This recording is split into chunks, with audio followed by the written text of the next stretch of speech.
السلام علیکم. اعوذ بالله من الشیطان الرجیم بسم الله الرحمن الرحیم. حاجي صاحب خپل تعارف وکړئ پهله.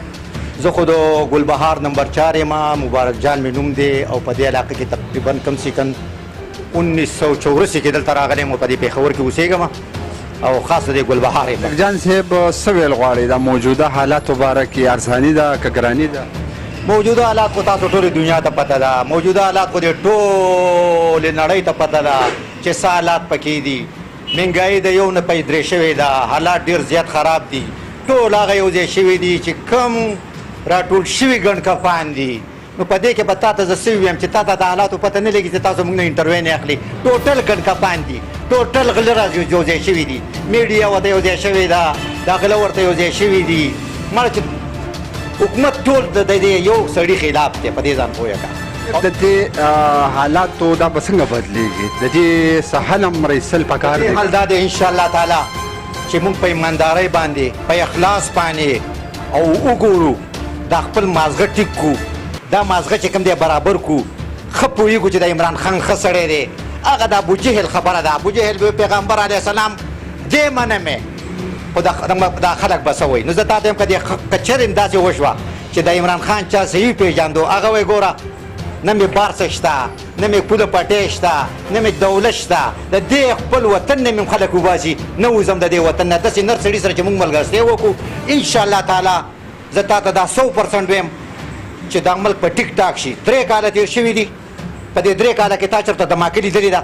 پرون په باجوړ کې زمونږ کشران مشران رونه بزرګان پکې وفات شوي دي. شاه په حکومت کې لاړه، هم د دې په حکومت کې لاړه که نه؟ دا مولانا مشر دی، دا پی ډي ایم دا مشر دی. دا حالات ته وګوره. نن یې د سینماګانو ته وګوره، هغې له اجازت ورکړو سینماګانې په بسم الله باندې خلاصوي. د دې نه به ته د اسلام څه توقع وکړې؟ د نواز شریف نه به څه توقع وکړې؟ د زرداري نه به څه توقع وکړې؟ زرداري خو د خپل حکومت سن په بیه باندې اخیستی دی او په بیه باندې چلیږي، په ټیکې اخیستی دی. نواز شریف هم دغه شانتې په ټیکه باندې اخیستی دی. دا بل پکې په منځ کې دلالي کوي. خبره ختمه شوه. خو ښکاره تاسو ټولو ته پته ده.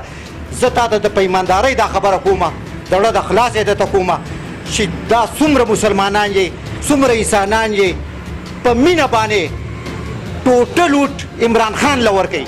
دی که کمبه ودرېو که دی خر ودرېو که دی سړی ودرېي، هم هغه له چې مونږ وکړو انشاءالله دا ملک په ټیک ټاک شي. په 3 کاله کې دا ملک څنګه روان و؟ په دې کې بیماریانې راغلي، عمران خان امن راوستو. په دې کې ستا په دې جب کې اوس هم د 10 لکو روپو کارت پروت دی چې چا نه تپوس کې د غریب سړي نه تپوس کې. هغه اسپتال چې غریب سړي به هغه ځای ته ورتلی نه شو.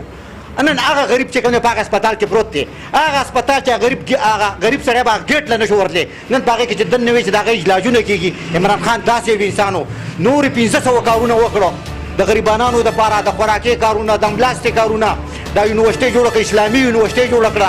دویم نمبر د هغه خبرې واوره. هغه وایي دا کم طالبان چې دي، کم دا مدرسې دي، دا طالبان که چېرې راچوت شي، ډاکټران جوړي، پروفیسران جوړ شي، غټ افسران جوړ شي، نو څومره به ښه شي.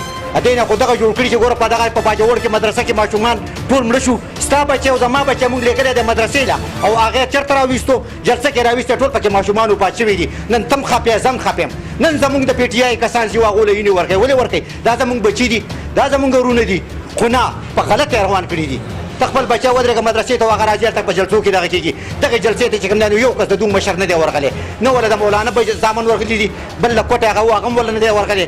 او دا دوی ته پته ده حکومت د دوی دی، بونډرې دې دوی نیولي دي، پوج د دوی سره دی، پولیس د دوی سره دي، په صوبه کې حکومت د دوی دی، ګورنري د دوی سره ده. دا راته وینا وکړه څوک ذمهوار دی؟ دی د دې ذمهوار همدغه خلک دی چې دا کم اوس په دې ځای باندې ناست دي. عمران خان په دور کې دا چېرته دماکه لیدلې ده؟ چېرته غلط سوچ چا کړی دی؟ چېرته غلط ناروا شوې ده؟ عمران خان دی. او انشاءالله تعالی چې مونږ د څو پورې ژوندي یو او عمران خان ژوند دی، دا اینه به وله ورکوو. وټ پرېږدوه، دا اینه به هم وله ورکوو. زمونږ سر هم د عمران خان، زمونږ بچي هم د عمران خان، زمونږ اوټ هم د عمران خان.